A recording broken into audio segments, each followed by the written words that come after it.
अमिताभ बच्चन कई सालों से जबरदस्त फिल्म दे रहे हैं, एक के बाद एक। उनकी फिल्मों ने हमेशा दर्शकों का दिल जीता है। लेकिन क्या आप जानते हैं कि एक वक्त ऐसा भी आया जब बिग बी को अपने करियर में काफी गिरावट देखने को मिली।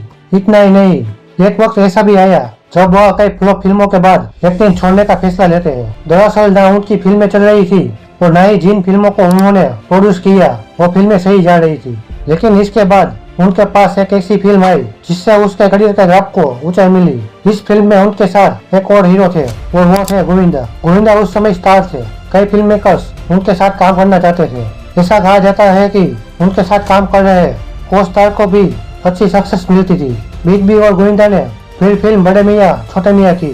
डेविड धवन ने उन्हें अप्रोच किया था और कहा था कि गोविंदा के साथ फिल्म करो, जो बाद में ब्लॉकबस्टर हुई और फिल्म ने वर्ल्ड वाइड 14 करोड़ का कलेक्शन किया। इसमें इन दोनों के अलावा रवीना टंडन, रानिया रुस्तम और अनुपम खेर भी थे। बड़े मियाँ छोटे मियाँ न सिर्फ ब्लॉकबस्टर थी बल्कि यह 1998 की सबसे ज्यादा कमाई करने वाली फिल्म में से एक थी। वैसे बता दें कि दोनों ने भले ही साथ में यह ब्लॉकबस्टर फिल्म दी हो, लेकिन दोनों ने इसके बाद एक भी फिल्म साथ में नहीं की।